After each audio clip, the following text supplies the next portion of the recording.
a couple years ago, we lost a kid in the wilderness. Our church and another church had met in the Seven Devils wilderness area to do some camping for a man camp. And one particular day, we had different groups go out. They were, just kind of hiking around the mountains. And Jackson, this 16-year-old boy from the other church, he had gone out with a group with his dad and a handful of friends. And somewhere along the way, he got separated from his group. When he decided to try to rejoin his group, he saw a group up ahead, kind of on the ridge just up in front of him a little bit. So he double timed it to catch up to him. Only thing is, when he caught up to that group, he realized these weren't his people. So he decided to summit a mountain that was right next to him there, because he thought his group was possibly heading up that mountain. So he goes that mountain, gets to the very top, and realizes his people aren't here. And it was when he came down that mountain that things started to get sketchy. So he came off that mountain, and Jackson had no idea where he was. He'd gotten lost. I found out about it just a little before dark. I still can feel it in my stomach just a little bit, remembering what it was like, wondering what was going to happen to that kid, because Jackson wasn't prepared for the wilderness. Now, the Seven Devils aren't so rugged that you shouldn't be out in them, but they are rugged enough that if you're not prepared, you could get seriously hurt there. You could even die. Jackson had enough provisions to get him through an afternoon of hiking. He had a little bit of water, but he didn't have enough to see him through the night. He brought some snacks with him, but certainly no meals. He was wearing shorts and a t-shirt. It was just about sundown, and that night was going to drop right around freezing. He had no means of heat, no means of shelter, no means of communication, no means of navigation. Jackson was not prepared for the wilderness.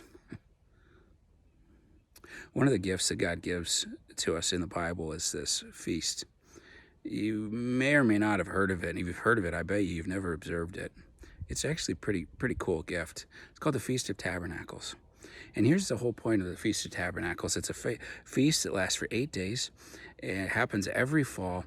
And in it, what God is trying to teach the people of Israel is, even in the wilderness, God provides.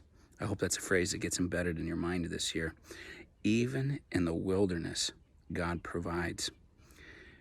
You see, the thing is that God knows that we're going to face our wildernesses, aren't we? That's just going to happen. They may last a week, they may last a month, they may last for years.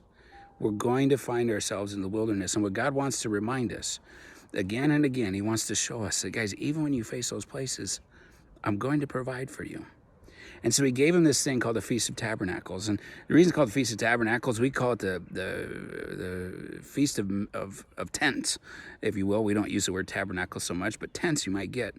Is that he's like, when you get to the land of promise, you get to the promised land, you're going to build houses and you're going to have communities and cities and all that. But every year in the fall, I want you to sleep. I want you to come out of your house, and I want you to sleep in a tent.